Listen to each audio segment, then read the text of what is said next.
Okay, so good evening, everyone, or good morning to you, Joshua.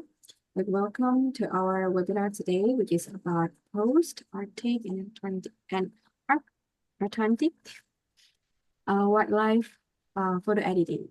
I'm Jessica from the Markham of Ranger, Australia, and here I'm really excited to welcome each and every one of you to our webinar today. And I hope that you all sit back, enjoy, and also get a lot of insight. And here you are also welcome to interact with us through our Q&A. So here I would group all of the questions and I will gonna ask Joshua at the end of our webinar.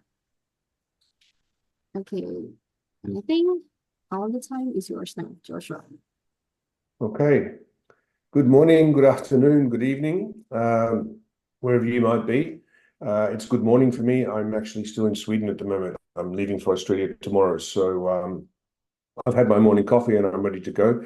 Thank you to Jessica and BenQ for the opportunity to put on this webinar today. So I've done quite a few of these now over the last few years, and I want to do something a little bit different this time and not just talk about post-production of Arctic and Antarctic wildlife, but also talk a little bit about my ethos and my thoughts and what the process is in my head when I'm going through to actually edit a photograph. What makes a good photograph, why I chose this photograph, as much as going through the post-production of it. And I want to take you through my workflow from the raw file, basically to the finished processed file.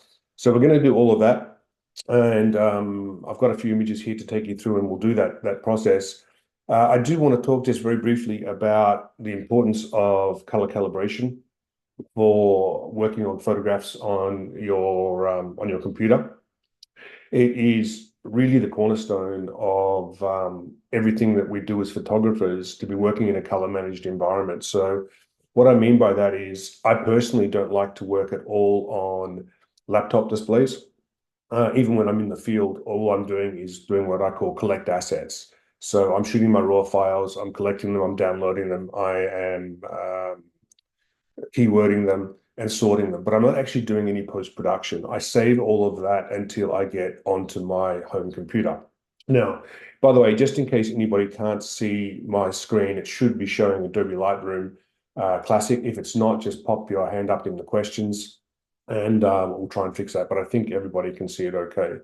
So as I was saying, I don't do any post-production when I'm traveling on the road. I either do it in my studio in Australia or my office here in Sweden. And the reason for that is I really want to use a large display and with a wide gamut. So here I'm using the new BenQ SW272U. This is a 4K display, and it allows me to get a much higher quality image when I'm doing post-production than I can get on a laptop display. And you might think a laptop display is fine, but really it isn't when you make the comparison between the two. And the reason for that is if you move a laptop screen forward and backwards, you'll see that the brightness of the luminance levels change. That makes it virtually impossible to set the right exposure, to set the black point and the white point correctly. So I like to do it on a proper monitor. So the other reason I do that is in my own head, I need the passage of time to go past from when I shot a file in the field until I can make a decision about what is the best photograph to actually do post-production work on. And the reason for that is in my own mind, when I'm out there shooting in the field, in this case, we've got an emperor penguin and an emperor penguin chick image that we're going to work on. The image is still too fresh in my mind, and I can't differentiate in my head that the image I shot of the scene is actually any good. I need the passage of time to go past. I need the memory to fade a little bit so that I can then be more objective about my editing and find the images that are actually really, really good. Because I find if I go into it too soon, and this is a mistake I see with a lot of photographers, you don't necessarily make the right decision about what is the best photograph. So it's good to have a little bit of the passage of time and then work on a color calibrated display. In my case here in my studio, the screen is the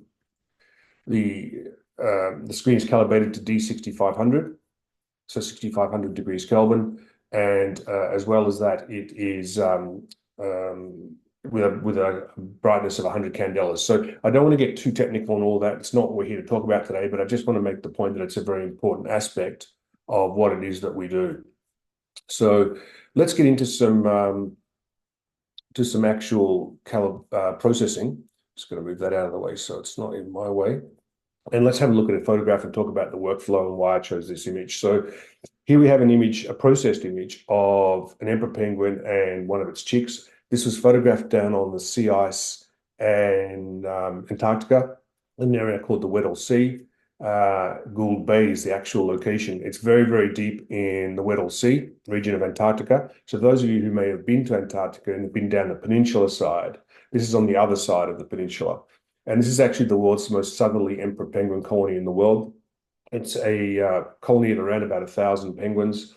And this particular photograph I made around 1 a.m. in the morning on the sea ice by lying down on the sea ice and just waiting for the right moment when there was interaction between the penguins or the penguins were doing something.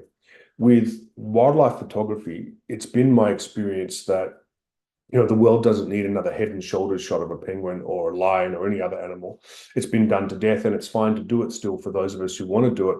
But I'm looking for more than that in my imagery. And therefore, the wildlife has to be doing something interesting. There has to be a moment there where there's enough to draw the viewer into the image and create interest. So I decided this particular photograph. It was backlit. I love the juxtaposition of the warm sky against the blue snow. But let's have a look at how this image actually came into Lightroom, because the raw file looks like this. So it's very, very flat by comparison, and needs some work to bring out the very best of it. So how do I do that? So the first thing I guess to talk about is this was one of probably 4,000 or 5,000 images I shot, maybe more actually, down on the sea ice in a span of about 3 days. So there are a lot of images to go through to find the right one. The ones that spoke to me and the ones that speak to me and the ones that I usually find are the best photographs are those that speak to me on an emotional level. So they create a feeling or evoke a feeling in the viewer. And if you can do that with your photography, you're going to create a very, very successful image, because you're going to create an emotional bond between yourself or the viewer and your photograph. So emotion's a huge thing in wildlife photography, also landscape imagery, and in fact, all nature photography. And that's how I'm often making the decision about what image I'm going to work on and process, because although I might have come home with 5,000 images from this trip, I probably will only process 4 or 5, maybe 6. And those I want to be the best of the best. And those need to be the ones that create an emotional response. So for those of you who might be thinking about doing an exhibition in the future or hoping to do something like that in the future, one of the things I have learned over the years of doing this, and I've been working as a full-time nature photographer for nearly 3 decades, is that if you can do that, if you can create an emotional feeling in the person who's standing in front of your photograph, you have a far higher chance of them wanting to either purchase the photograph or at least talk about the photograph because they feel a connection to it. So let's talk about this raw file. As you can see, if we look at the histogram here on the right-hand side, you'll notice very much that the histogram is pushed to the right-hand side or biased towards the right-hand side. That's called ETTR, or exposed to the right.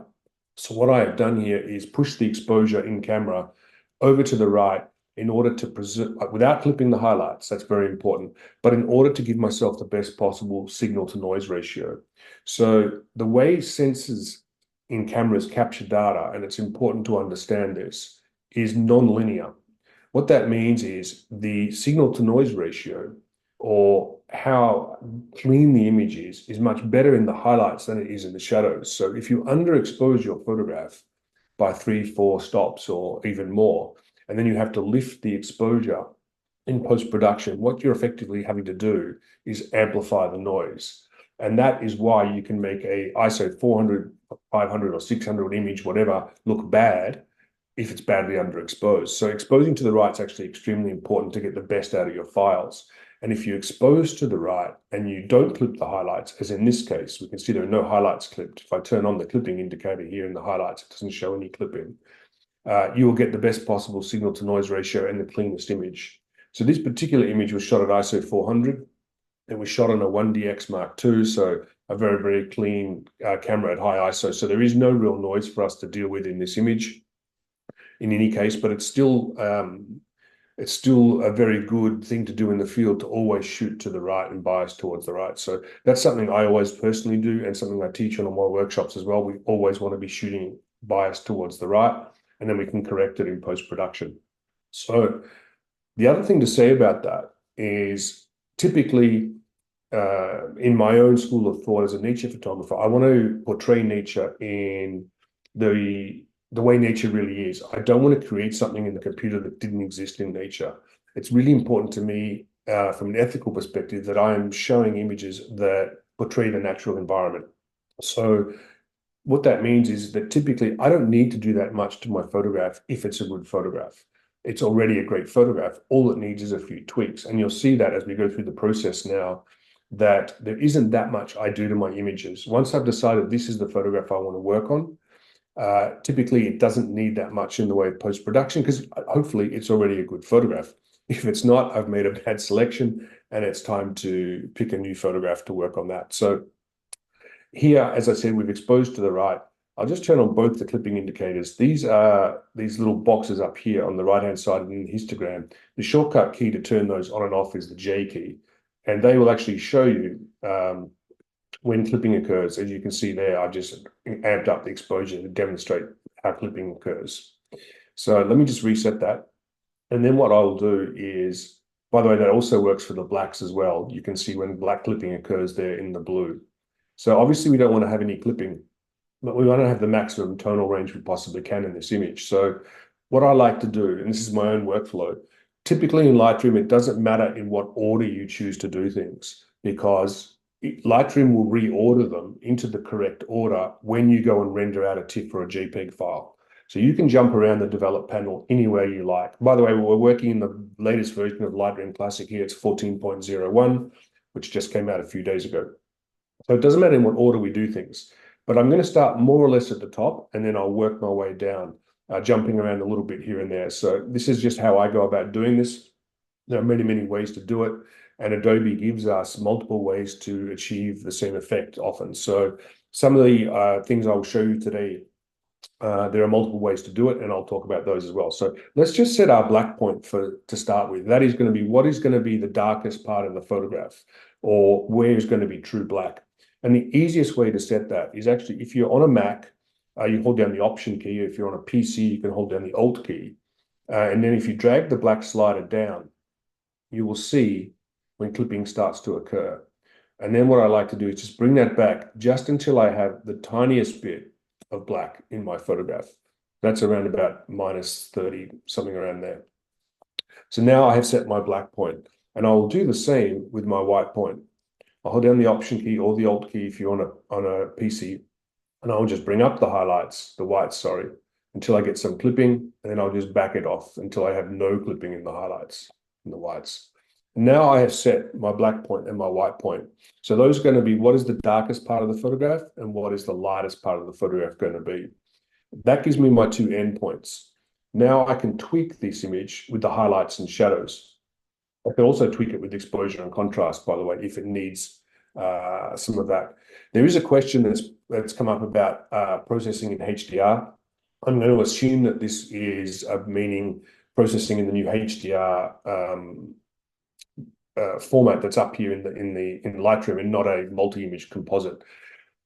This is I'm not going to get too much of a deep dive into this, but I will just say this about HDR. The problem with working in HDR is that it's fine if you're working on a HDR monitor, and you can then process that image into a HDR container.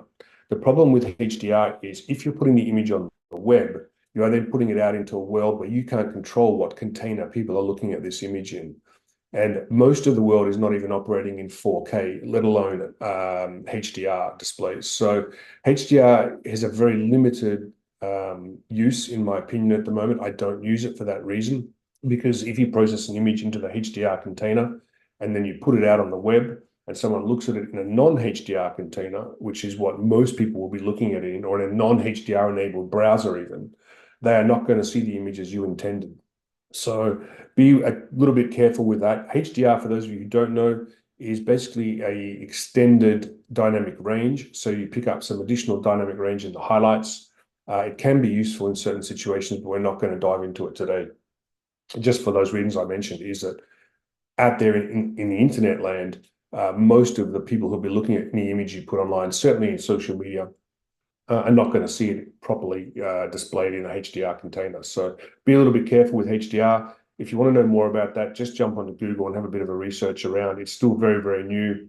I think Adobe is still finding their way with it, and exactly what use it's going to have in the future, we'll see. So let's continue to tweak this image. What I'm going to do here is I feel that the shadows, again, I'm just doing this by eye now. This is not a scientific, there's no scientific way to set the highlights and shadows sliders. It needs to be set by eye, and that's why it's important to be working on a calibrated display. So I'm going to bring up the shadows because I feel the shadows are a little dark. And I'm just paying careful attention to the light that's falling gently across the face of the adult penguin on the right-hand side. And then I will also just bring down my highlights a fraction. So again, I'm just seasoning this to taste. And if I want to do a quick before after comparison, I can just hit the Y key, and the Y key will show me my raw file and the where I'm at with my post-production. You can also do that with the compare key in the grid view, but I like to work in the develop module. So a very, very basic adjustment that I've done here in the basic panel of whites, blacks, highlights, and shadows, and already that's made a very big difference. In fact, if I go back to the grid view for a moment, actually we'll stay in develop. The next thing I like to do is to set my white balance. Now, there's a number of different ways you can go about setting white balance, but again, this is where it's extremely important to be working on a calibrated display because white balance is quite difficult to judge from a tint perspective. So we have two sliders in white balance. We have the temperature slider and we have a tint slider that adjusts the cyan and magenta color cast. There's a couple of ways you can do this. You can click on the little white balance tool here, drag it over the image, and find a part of the image that is showing numbers very, very close together. So RGB numbers, we see down here, we've got red, green, and blue RGB numbers, 96.3, 96.7, 97.9. If you can find those numbers very close together, that's a neutral part of the photograph. That's an okay place to click. And you will see if I click there, that was fairly close together. We get a slightly warmer image. It's a very useful tool if you find a neutral part of the photograph to actually set the tint more than the temperature, because a lot of people seem very incapable of seeing magenta or cyan color cast. This will make sure you don't have a cyan or magenta color cast in your image. So this is a great way to go about doing it. Of course, you also have a drop down here where you can pick defaults. I find these defaults, daylight, cloudy, shady, pretty useless most of the time. For me, they just don't work in nature. I find that even if it's a cloudy day, that the cloudy white balance is not even close to what I actually want. The other thing to say about white balance is I'm interested in pleasing white balance, not necessarily what is technically correct white balance, because we're not doing advertising photography here. I'm not presenting something to a client where the color red needs to be exactly the right color. What I'm interested in is what is my memory of how it looked. And to my memory, it was much warmer than this. So what I will do is I'll just season to taste this and just bring up the white balance and warm it up a little bit, just like that in the sky. And that's basically all I'm going to do in that first panel. What I would like to do now is to do some local adjustments. So we have very powerful new masking tools in the latest version of Lightroom, and that's accessed up here by this little round button here. If we click on that and we click on subject, it will automatically detect the subject in the photograph. Now, it doesn't always get it right, but most of the time, Lightroom does a pretty good job of getting it right. And here you can see it's thrown a mask up over the subject, so the emperor penguin and the chick as well. And you can visually turn that mask on and off with the O key, a shortcut. What I'm going to do here is I'm going to make a local adjustment. So those other adjustments we made were global, meaning that they've affected the entire photograph. Now I'm just going to make some adjustments to the penguins themselves. And what I want to do here is these penguins have very fine feathers, and I just want to add a little bit of texture So I'm going to come down to texture and just add about 10 points of texture just to help bring out the fine detail in that penguin. And I'm also going to go back up and just see if I can just increase the shadows a little bit more, just to throw a little bit more light into that penguin, just like that. And also just drop the highlights a fraction. Again, just seasoning this to taste until I get the aesthetic look that I am looking for. I will also just put a little bit, not too much, and I'll come to sharpening in a little while, a tiny little bit of local sharpening on that penguin, just 10 points. Again, because I want it to be really, really nice and crisp. And if we zoom in on it, we can see it is really, really crisp already. But that little bit of sharpening is just going to help. Now we can rename this mask up here. I'm just going to rename it to penguins. So if I need to go back to it, I know what that mask is for. And then I'm going to do another mask, and I'm going to use the linear gradient.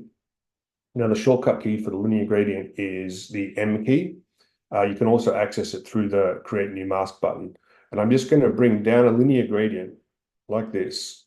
And that's going to include the sky and the penguins. But I'm going to go up here and I'm going to subtract the subject. And that will pull the subject out of the frame. And the reason I've done that is I just want to affect the sky in this instance. And what I want to do is I want to come back up and I want to drag down the highlights. I feel like the sky's a little bit too bright. And I want to increase the warmth in the sky. Just like that. Bring some of that yellow out as well.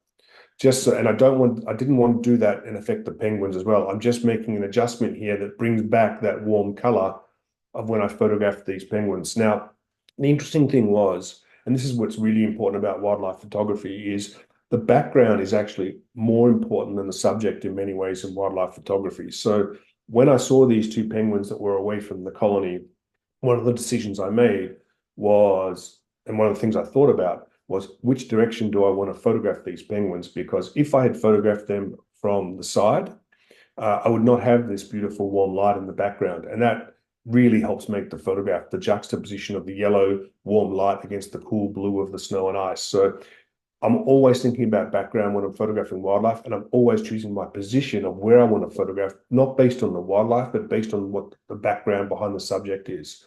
It's because the background is more important than the subject, particularly if you want to have a clean background.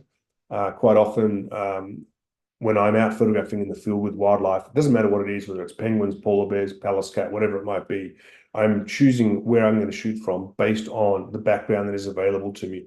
And usually making adjustments to my composition also based on background. So background is extremely important in wildlife photography. It's always worth keeping that in mind. So we have our second mask up here. We'll also rename that to sky. Now, if I wanted the opposite effect here, if I wanted to make this ice a little bit more blue, I actually think it's blue enough.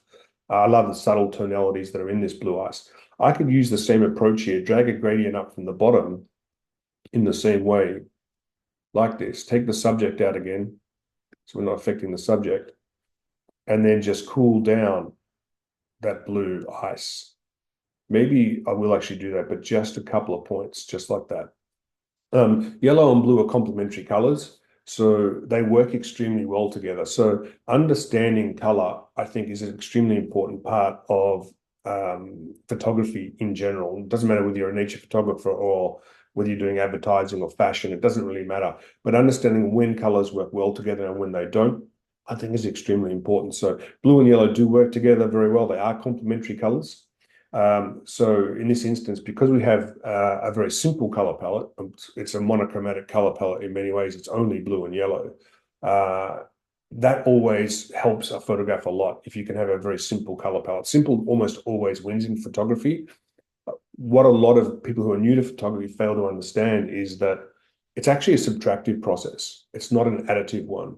So when I'm looking through the frame and I'm composing my photographs in the field, I'm always thinking about what it is I can actually take away from the photograph to improve it, not what can I add to it. So usually I'll start with a wider composition and then narrow down to my focus and say, okay, well, what is it about this photograph that actually makes it powerful? And what can I take away from it that is, removing emphasis from the subject? So in this instance, what I was actually looking for not just was the background behind the subject, but also the snow and ice itself.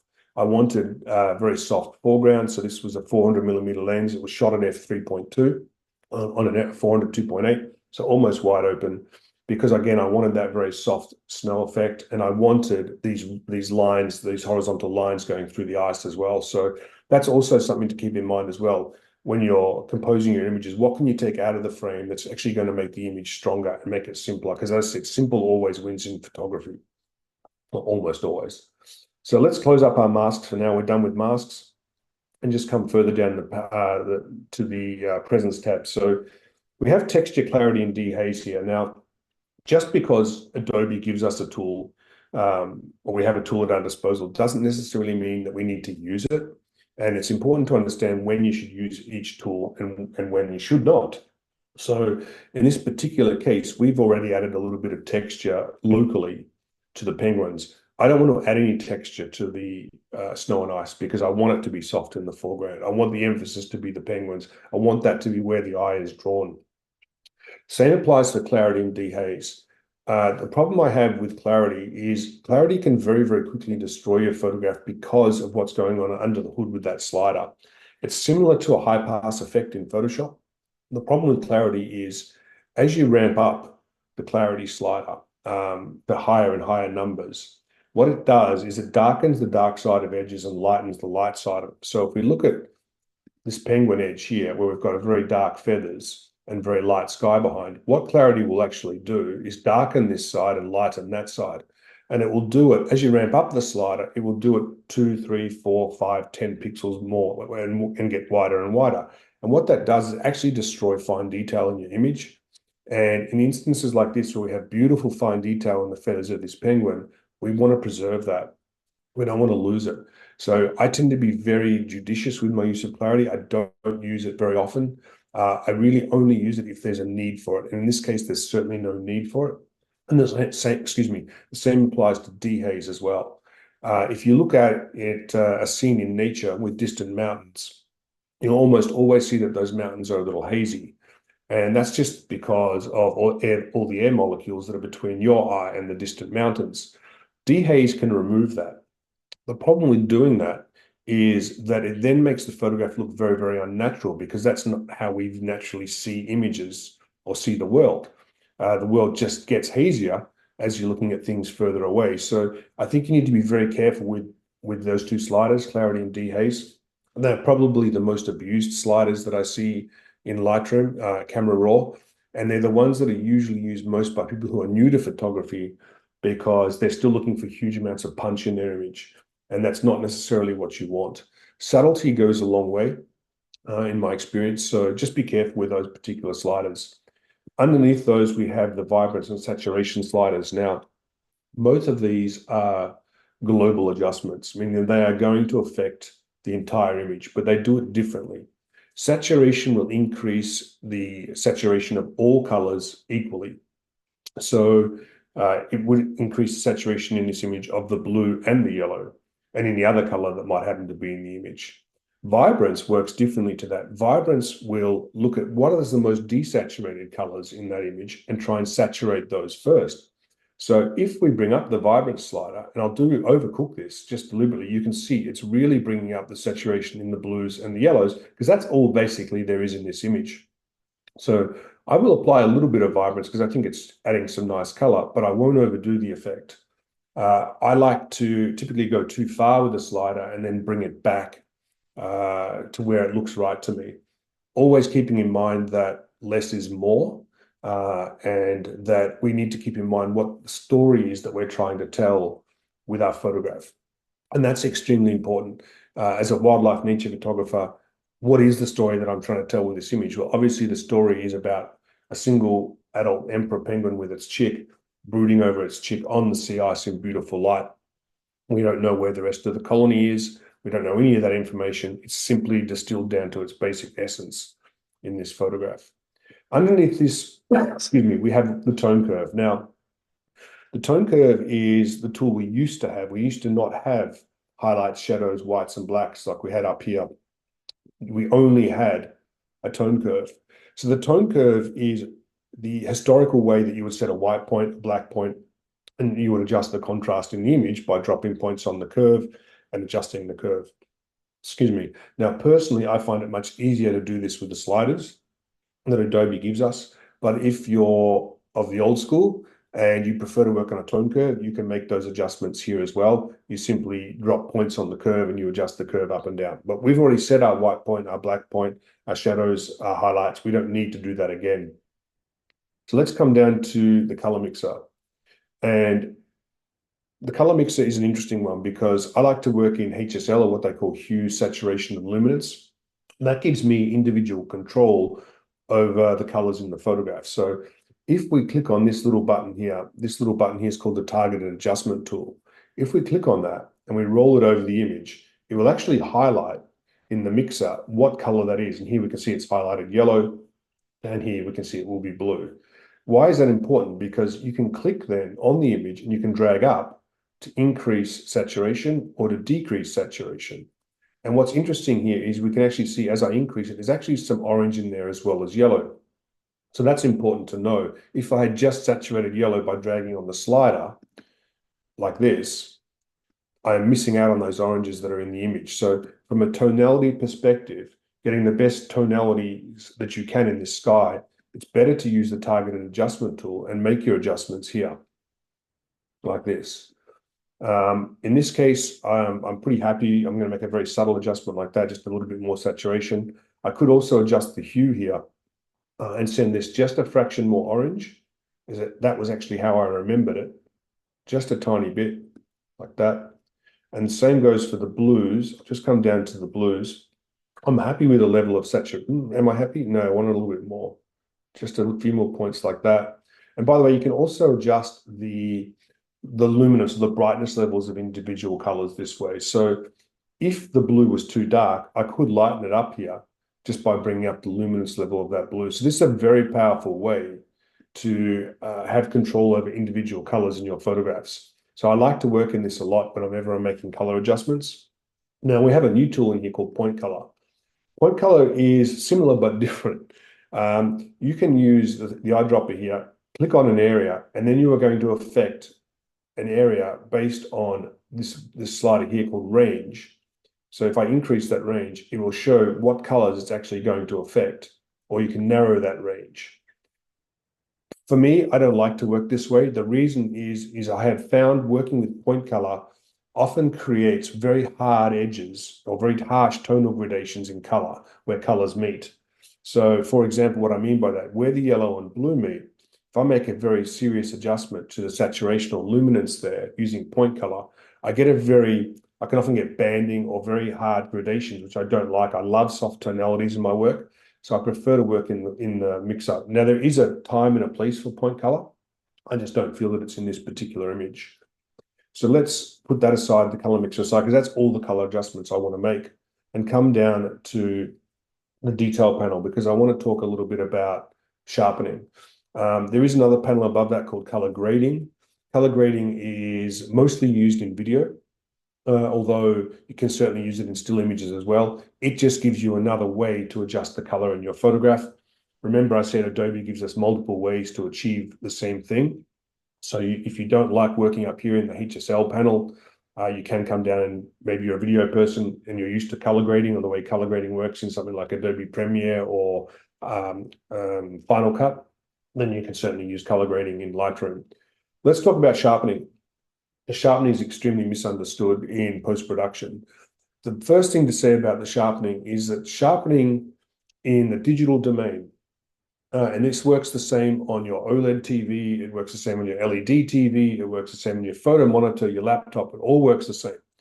The way it works is by lightening the light side of an edge and darkening the dark side of an edge, and that increases the apparent acutance of the photograph and makes it look sharper to the human eye. That's how it actually works. So how does that manifest itself in Lightroom? Well, we have 4 sliders. We have an amount, a radius, a detail, and a masking slider. The first thing to say about it is that you absolutely must be zoomed into 100%. If you are not zoomed into 100%, you cannot accurately gauge the sharpening of your photograph because of the way the dithering works in your monitor and your display. You have to be at 1:1 pixel in order to be able to judge this properly. So that's very important. So always go to 100% before you start to make any sharpening adjustments. The next thing to note is, and I really, in my opinion, this should be at the top of the sliders, is the radius. The radius determines how many pixels either side of it, that dark or light edge, get lightened or darkened.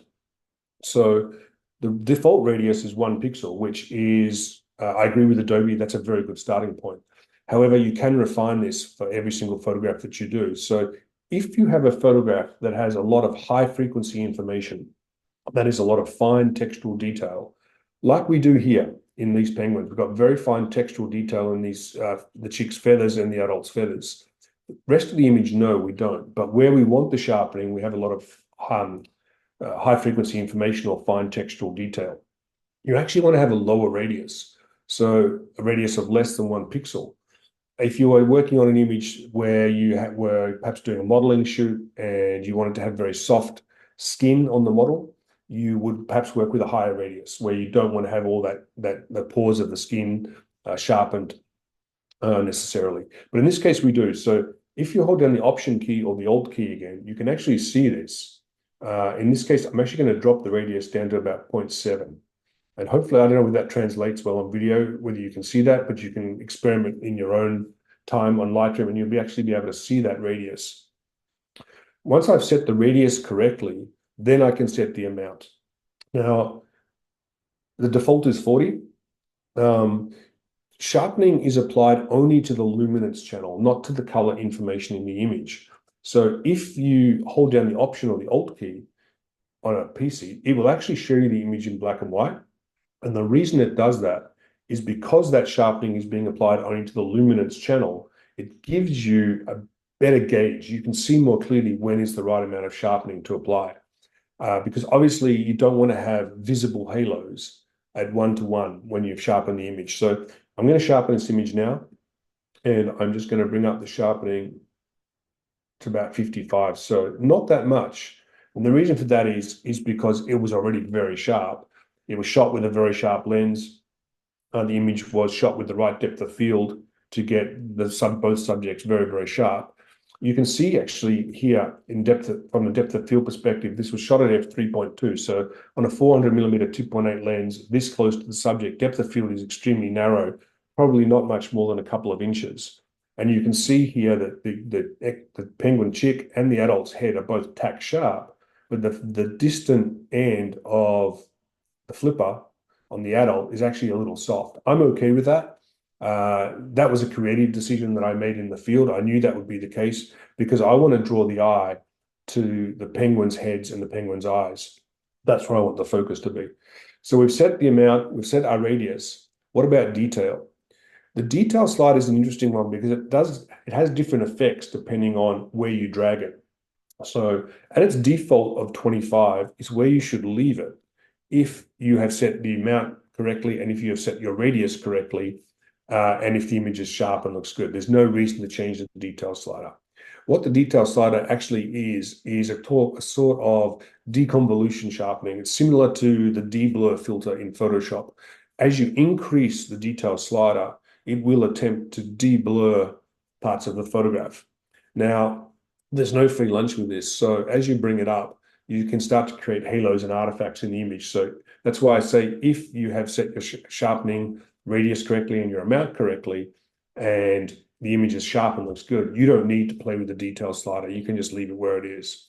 But we do want to play with the masking slider because at the moment we have applied this sharpening globally, meaning it's affecting the entire image, but I don't want to affect the entire image. I just really want to affect these penguins. So I'm going to just hold down the Option or the Alt key, bring up the masking slider.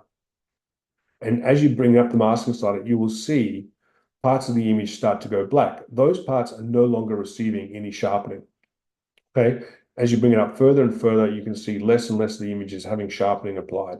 Now I want to set it, again, this is set by eye, around about here, where it's all on the penguins and there's just a little bit in that snow and ice. I've actually got a couple of dust spots there. We'll come back to those in a sec. And that's my sharpening set correctly. And again, remember that amount and radius, you must be zoomed into 100%. Masking, you can zoom back out, but for the amount and radius, you need to be at 100%. Okay, a few more things I want to talk about in relation to sharpening. because we are already getting close to running out of time if we're going to have time for Q&A. And the first one is that sharpening and noise reduction are interactive, meaning that if you have a noisy image and you need to apply some noise reduction, you will need to apply additional sharpening. And the reason for that is because noise reduction effectively works the opposite of the way sharpening does. It softens the image, it softens the edges to try and hide the grain that's in the image. So as you apply more and more noise reduction, you need to apply more and more sharpening to counter that. It's a little bit of a chicken and egg thing. Now, in these new versions of Lightroom and Camera Raw, we do actually have noise reduction denoise here, as well as the traditional analog sliders. Now, it's okay to use either or. Typically, I'm finding for my own photography and the sort of cameras that I shoot, and I'm shooting R3s and now R1s, Canon R1s, they're extremely clean files, up to 12,800 ISO, and they need very, very little in the way of noise reduction. So any noise reduction I make is going to be very, very small amounts. If I have a very high ISO image that's very heavy on noise, I may use the denoise button here, and that will actually create a new DNG file that I can then work on. Now, that new DNG file has had the noise reduction applied to it using Adobe's AI algorithms. It does a very, very good job, but it's extremely processor intensive. So if you're perhaps not on the fastest computer, it can take 30 seconds, a minute or more. So I am on quite a good computer here, but I won't do this now for two reasons. One, we don't really need to demonstrate it, but also because this image, as I said, is extremely clean. It has basically zero noise in it. At 100%, there's no grain whatsoever. It's extremely clean. Let's just come down to a couple of things down here and just to finish up on lens corrections. I like to tick this one called remove chromatic aberration. It's a free lunch to do that. Now, chromatic aberration is a type of lens flaw. It usually shows up on the edge of mountains as color fringing. You can see it sometimes on less expensive lenses more often, on the edges of trees, mountains, subjects, whatever it might be. But there's nothing to be really lost by ticking that button. So it's good to just tick it, even if you don't perhaps visually see any chromatic aberration in your image. By ticking that, you're going to make sure there is none. You can also enable profile corrections if you wish. In this case, I don't like that. I don't want to correct for that particular lens. I like the slight vignetting that is caused by this lens because it helps to draw the viewer's eye into the image. And again, it's very difficult in photography to create a feeling of depth because we're dealing with a two-dimensional subject. But anytime you can do that, anytime you can either create a feeling of depth in your photograph or motion by using slow shutter speeds, you're going to help bring the photograph to life. So I like the vignetting in this case. You can actually extend on that. You can come down to, here it is, post-crop vignetting, and you can actually play with this and increase or decrease this amount of vignetting depending on your own aesthetic and what it is that you'd like to try and achieve. I like to keep any vignettes very, very subtle, and usually I don't feel the need to add any vignetting to my image. Usually the natural vignetting of the lens is enough for me. Once I'm done with this, by the way, the calibration version was 6, which is current, but that's not really either here nor there. Once I'm done with that, and as you can see, I did very, very little to this photograph, really. We did white point, black point, made a few local adjustments for texture and color, and sharpen the image. That's basically all we did. And if I was doing this at my regular pace, it probably would have taken me less than 2 minutes to do post-production on this photograph. This is what I would call now a baked cake, or will be a baked cake once I render out a TIFF file. I would then take this image over to Photoshop to put the final spit and polish on it if I felt that it needed it.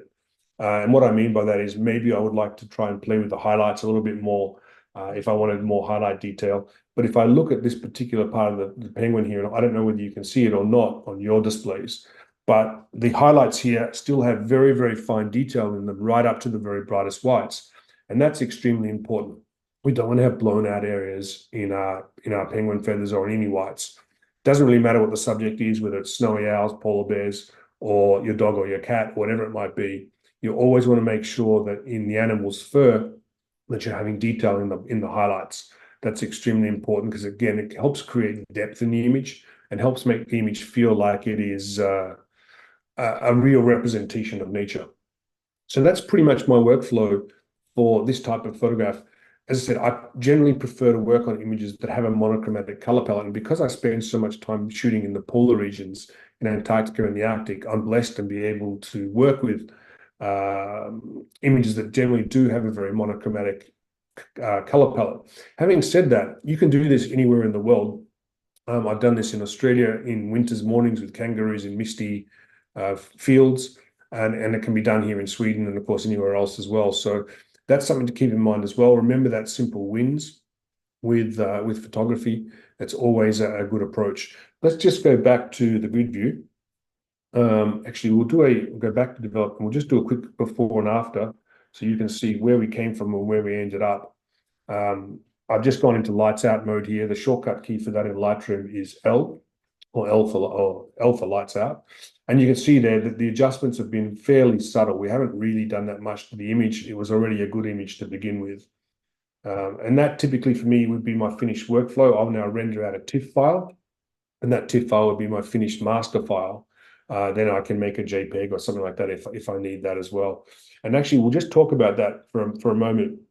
If you are exporting files for the web, to social media, to websites, whatever it might be, when you actually go up into Lightroom and you go File Export, it throws a dialog, and you have a number of different options. The one I want to come down to, in this case, it's JPEG and color space.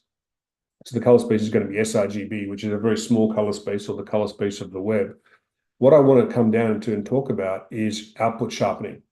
So the image that we have sharpened for screen at that particular resolution of the image. So this was roughly a 6,000 by 4,000 pixel native file. If I'm going to output this for a smaller JPEG, we need to actually make a decision. What are we sharpening it for? Are we sharpening it for the screen, or for matte paper or glossy paper if we're going to print? In this case, it's going to be for screen because I'm going to social media. And we have a drop down for amount, low, standard, or high. Now, really, there should not be an option here. The reason there is options is because Adobe recognizes that a lot of people don't sharpen their photographs properly. So that's why we have a low, standard, and high. If you've not sharpened your image properly and it needs more sharpening, you might need to select high here. But if you sharpen properly, standard should be enough. And then you can just hit export and you'll be ready to go. Let's come back to a question that's just come up because I didn't talk about cropping. And we'll go back to develop and talk about cropping. I generally try to shoot in camera to the finished file as I see it, meaning that I try to avoid cropping. Of course, I crop, everybody crops, but I only crop if I feel the need is there and I couldn't get the composition the way I wanted it in camera. So to access the crop tool in the develop module, the shortcut key is R for crop. And then I've got it set to with a 1/3 grid overlay. You can actually change this. If you come up under view, and it is in, I think it's in view, or is in tools. Crop guide overlay, it's in tools. And you have all these different options here. So aspect ratios, golden spiral, golden ratio, triangle, et cetera, et cetera. So you can pick one of these. Let's just pick golden spiral now as an example, and it will change the overlay. So these are just general rules that you can use to help you crop. You don't have to use them, but they are there if you need them. I'll just put it back into thirds for now. And when I do crop, and sometimes I will crop, but as you can see, I shot this image with the horizon more or less at the bottom third, because that's where I wanted it. I wanted mostly warm sky with a juxtaposition against the blue snow and ice. I like to crop in lights out mode like this so that I can again see what it is that I'm doing. And I'm usually cropping to the original ratio that I shot the image in. So 3:2 in this case, or 35mm frame.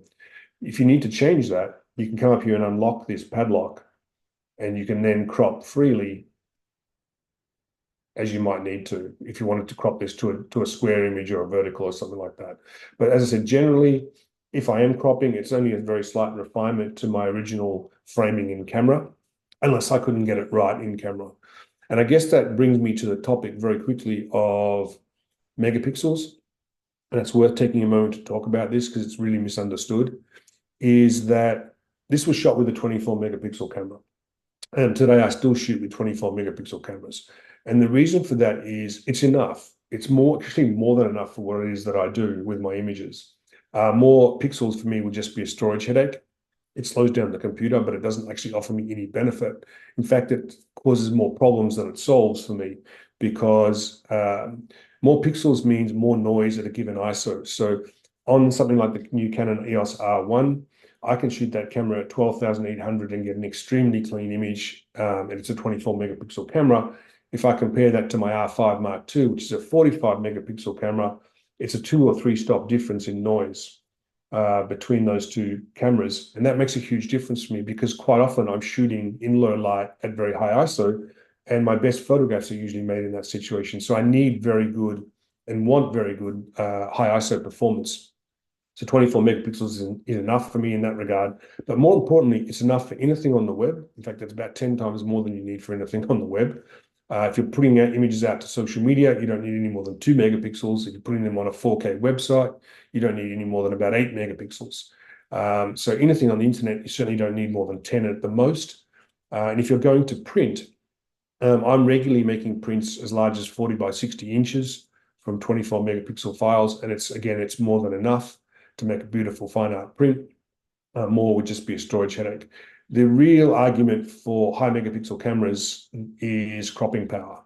And if, for example, I had shot this image with 70 to 200 and I was therefore at 200, therefore twice as far away as I would have been because I shot it at 400 and I needed to crop into this, then there's an argument that those extra pixels were useful because I got to crop into the image, throw pixels away and still end up with 24 megapixels. However, again, there's no free lunch in this because the image might, in this case, it wasn't, but if the image was shot at high ISO, you'll end up with more noise again because you shot it with more megapixels. So it's one of the most misunderstood aspects of digital photography is megapixels. Also, 45 is not double 24. Difference is actually only about 2,000 pixels on the long edge. So it's not that big a difference actually in the final net result. So we are pretty much out of time. I've got a few minutes for questions. If anyone has any questions, they can welcome to pop them in the chat, and I can answer those. I think I covered off everything that was in relation to cropping. The only thing I didn't show was how you can straighten the horizon. So if you're anything like me, I find it impossible to shoot with a straight horizon. I need to have the green level in my eye, my viewfinder, so that I can actually see its level. I tend to lean one way or the other otherwise. But if you do need to straighten your horizon and you're in the crop mode here in Lightroom, you can just come outside the image and you can actually tilt the image like this to straighten the horizon. That's one way to achieve it. Another is you can actually click on this little angle here, drag it over and actually draw a straight line like this. And Lightroom will then straighten the horizon for you. So there are a couple of different ways to achieve this effect. There are also, while I've got a couple of minutes and we don't have any questions, there's also very powerful new cloning tools here in Lightroom. So I talked about having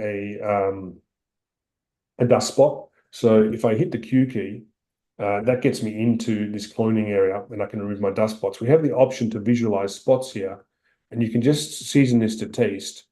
And we can see I've got a dust spot down here. So I will actually just remove that. Just click on that and Hello. it will quickly remove that dust spot when I hit remove. Hello, Joshua. Yeah, I know we are out of time. No, no, no, no, no. It's actually like totally okay, but we have a few questions here.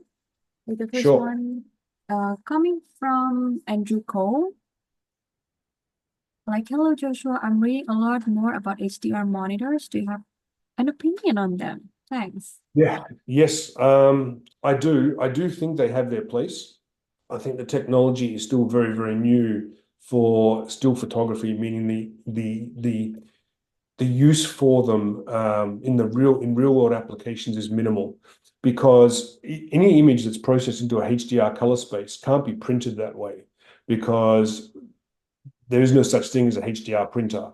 You can't have whiter than the white of the color of the paper, and you can't have blacker than the black of the blackest ink.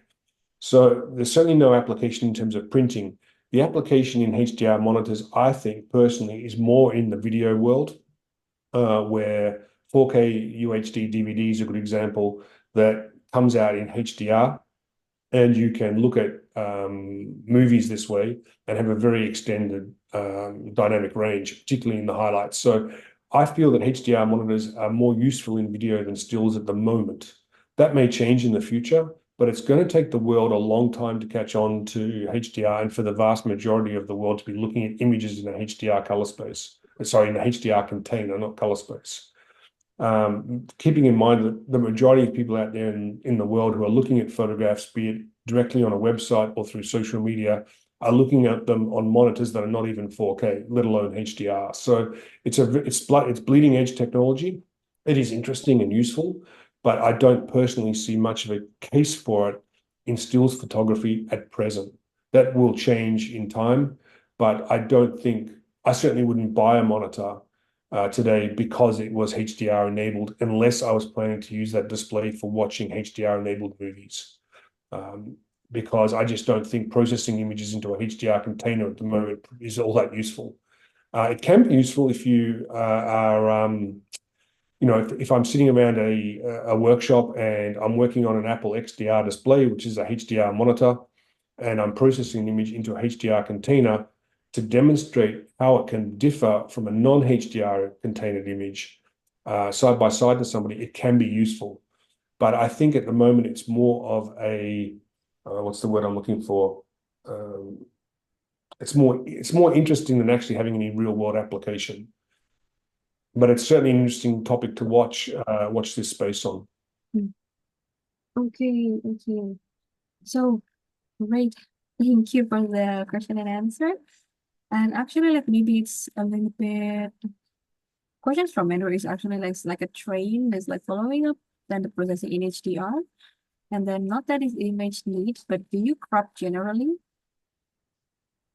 I did answer that question actually. Okay, Yeah, okay. which is I don't like to crop because obviously I'm Mm, throwing pictures away. So I try and shoot in camera as much as I can to the final framing. But usually, everybody needs to crop. So mm, some sort of refinement to the images is often required, and I will crop if that's the case. I actually just want to follow up on my answer on the HDR monitor. I think it's important to understand that a large color space, such as Adobe RGB, in my opinion, is far more important than a HDR-enabled monitor. mm, So if you're in the market as a stills photographer, if you're in the market today for a monitor as a photographer, because you want to get away from working on a laptop, and you should, then I'd be looking at monitors like those from BenQ that working in the Adobe RGB color space, which is a much bigger color space than sRGB.